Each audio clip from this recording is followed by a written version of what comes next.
Olá, seja bem-vindo aos destaques internacionais da semana. Todos os 5 tripulantes do submarino Titã, que desapareceu no Oceano Atlântico Norte no início dessa semana, morreram. A informação foi confirmada pela Guarda Costeira dos Estados Unidos na quinta-feira, depois que a equipe de buscas encontrou destroços do pequeno submarino a 500 metros do Titanic. Em entrevista à imprensa, a Guarda Costeira americana disse que os destroços encontrados mostram sinais de que houve uma perda catastrófica da pressão da cabine do submersível. Um veículo operado remotamente de um navio descobriu o cone de cauda do submersível Titã a aproximadamente 500 metros do Titanic no fundo do mar.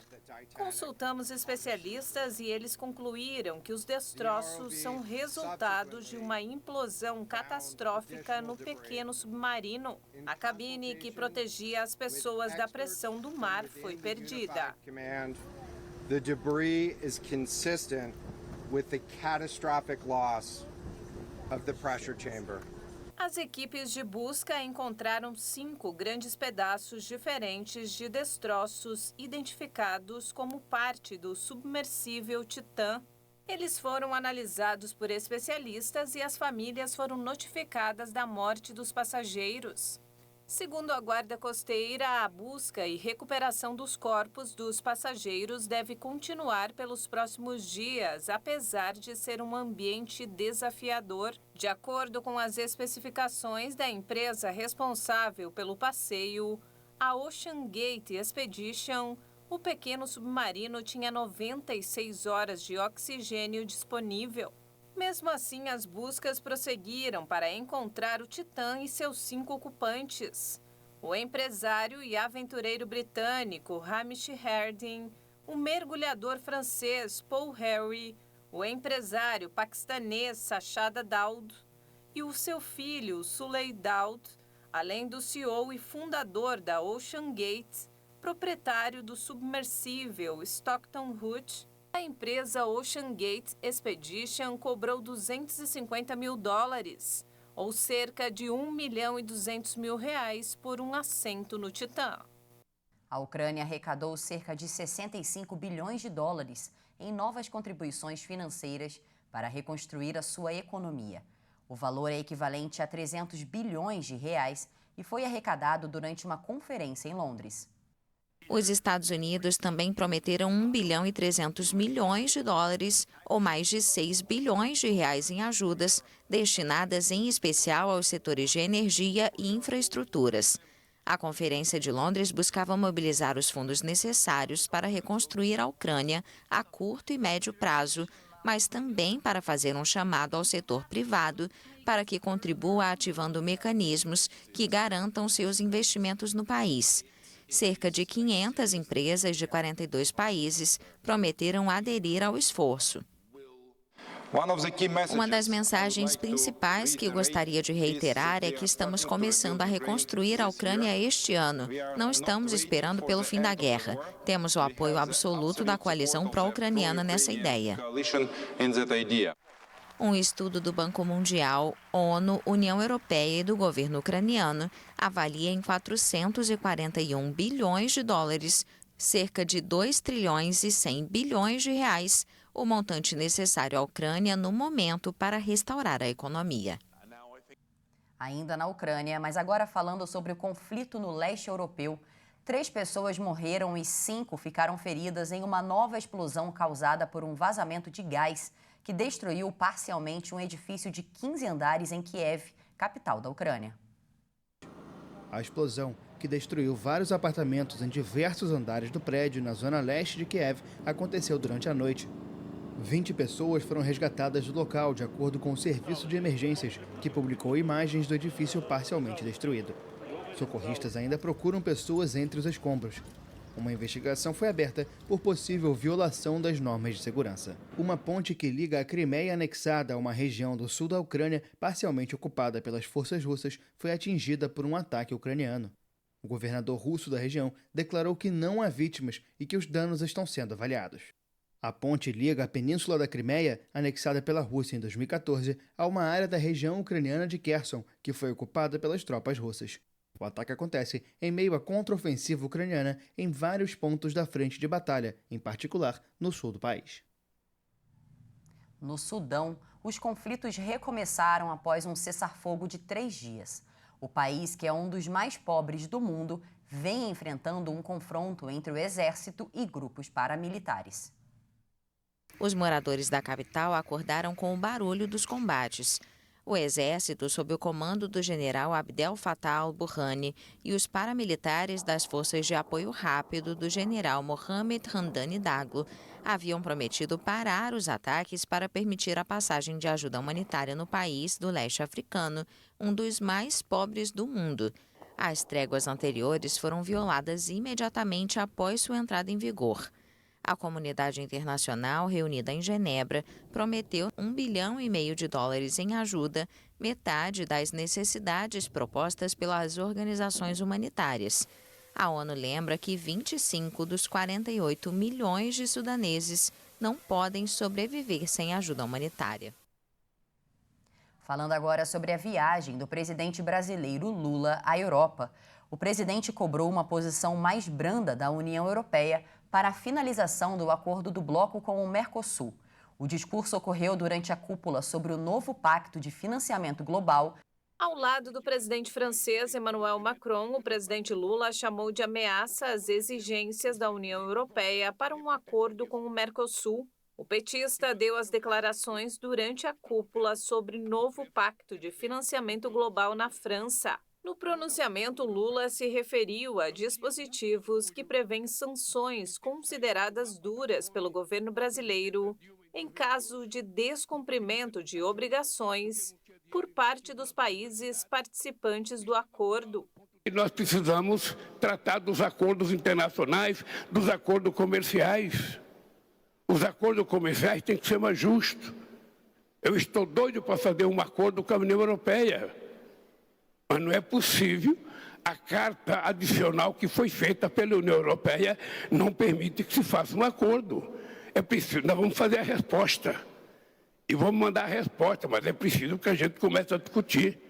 Não é possível que nós temos uma parceria estratégica e haja uma carta adicional fazendo ameaça a um parceiro estratégico. Como é que a gente vai resolver isso? O acordo entre os dois blocos é negociado desde 1999.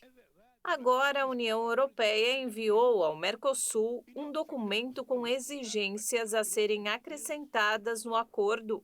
Uma delas faz referência à lei aprovada pelo Conselho Europeu em maio que proíbe a importação de produtos de áreas desmatadas depois de 2020. Além de estabelecer a aplicação de multas. O Ministério das Relações Exteriores negocia com os demais integrantes do Mercosul a apresentação de uma contraproposta. Em seu discurso, Lula também citou a desigualdade e a fome, além de voltar a defender o uso de uma moeda alternativa para que os países envolvidos em uma transação comercial sem a participação dos Estados Unidos não precisem depender do dólar. E ao menos 16 pessoas ficaram feridas em Paris durante um incêndio que provocou o colapso parcial de um edifício no centro da capital. Segundo um balanço provisório, entre os feridos, ao menos 7 estão em urgência absoluta. A Promotoria de Paris informou que um edifício pegou fogo e desmoronou parcialmente na rua Saint-Jacques, no 5º distrito da capital. De acordo com um tweet do prefeito do distrito, antes do incêndio, houve um vazamento de gás. Vários moradores citados pela mídia local disseram ter ouvido uma forte explosão. A promotoria afirmou, porém, que ainda não foi determinada a causa da explosão. Foram mobilizados 230 bombeiros e 9 médicos no local, de acordo com a polícia. O chefe da polícia de Paris disse que o incêndio já foi controlado. Os socorristas seguem buscando vítimas entre os escombros. A Câmara do Parlamento do Reino Unido aprovou um relatório contra o ex-primeiro-ministro Boris Johnson. O documento afirma que ele mentiu sobre as festas ilegais realizadas durante a pandemia de Covid-19. Johnson havia antecipado uma possível punição e, em 9 de junho, renunciou ao cargo de deputado, denunciando uma configuração política. Dessa forma, ele frustrou a recomendação da comissão parlamentar de suspendê-lo por 90 dias e, em vez disso, Johnson apenas foi destituído de seu passe parlamentar, o que o impede de acessar Westminster, um privilégio simbólico para ex-legisladores. Peço aos deputados que continuam defendendo o Sr. Johnson e atacando o comitê e suas conclusões, que pensem nessas famílias e no que isso representa para elas. Eles são nossos constituintes. Você os prejudica ao defender a insistência consistente do Sr. Johnson de que suas festas de aniversário e eventos para levantar o moral eram eventos de trabalho essenciais. Um grande promotor do Brexit, Johnson conquistou a maior vitória eleitoral do Partido Conservador em décadas em dezembro de 2019. O secretário de Estado americano Antony Blinken se reuniu essa semana com o presidente chinês Xi Jinping. Blinken disse que Washington e Pequim concordam com a necessidade de estabilizar as relações e diminuir a tensão entre as duas potências. O chefe da diplomacia dos Estados Unidos afirmou que o país sabe dos desafios representados pelo gigante asiático, depois que a crescente rivalidade foi identificada pelo governo do presidente Joe Biden como uma ameaça potencial. A fala veio logo na sequência de uma reunião com o presidente chinês Xi Jinping, após 2 dias de discussões na capital chinesa. A China aponta Taiwan como um dos principais pontos de divergência, já que considera a ilha parte de seu território e não descarta o uso da força para recuperá-la. Apontei preocupações dos Estados Unidos, compartilhadas por um número crescente de países, sobre as ações provocativas da China no Estreito de Taiwan, bem como nos mares do sul e do leste da China. Com relação a Taiwan, reiterei a política de longa data dos Estados Unidos de uma só China. Essa política não mudou. É guiada pela Lei de Relações com Taiwan, os 3 comunicados conjuntos, as 6 garantias. Não apoiamos a independência de Taiwan. Continuamos a rejeitar quaisquer alterações unilaterais ao status quo por qualquer uma das partes. Continuamos a esperar a resolução pacífica das diferenças entre os 2 países. Estados Unidos e China também têm posições contrárias no conflito da Ucrânia, onde Washington apoia militar e financeiramente Kiev, enquanto Pequim evita condenar a invasão russa e deseja atuar como país mediador. Isso é algo que a China disse nas últimas semanas e disse repetidamente não apenas a nós, mas a muitos outros países que levantaram essa preocupação, de que não está e não vai fornecer assistência letal à Rússia para uso na Ucrânia.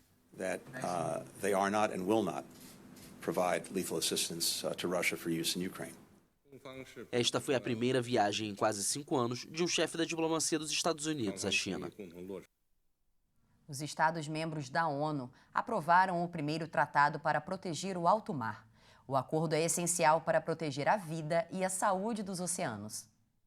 O secretário-geral das Nações Unidas, Antônio Guterres, afirmou que o oceano é força vital do planeta e recebeu uma nova vida para ter chance de lutar. Apesar da adoção, a Rússia se distanciou do consenso ao classificar algumas partes do texto como totalmente inaceitáveis. O acordo foi finalizado em março, depois de mais de 15 anos de negociações, e estabelece um roteiro para os próximos passos. O tratado determina um marco legal para estender as faixas de proteção ambiental até as águas internacionais, que constituem mais de 60% dos oceanos do mundo. Os oceanos são importantes porque produzem muito do oxigênio que respiramos, limitam a mudança climática, absorvem e armazenam ricas zonas de biodiversidade, inclusive a níveis microscópicos. Com boa parte dos oceanos do mundo fora das zonas econômicas exclusivas dos países e, portanto, da jurisdição de cada estado, criar uma proteção para o alto mar requer uma grande cooperação internacional. Depois da adoção formal, agora o acordo depende dos países que vão assinar e ratificar o texto a partir de setembro. São necessárias 60 ratificações para a entrada em vigor.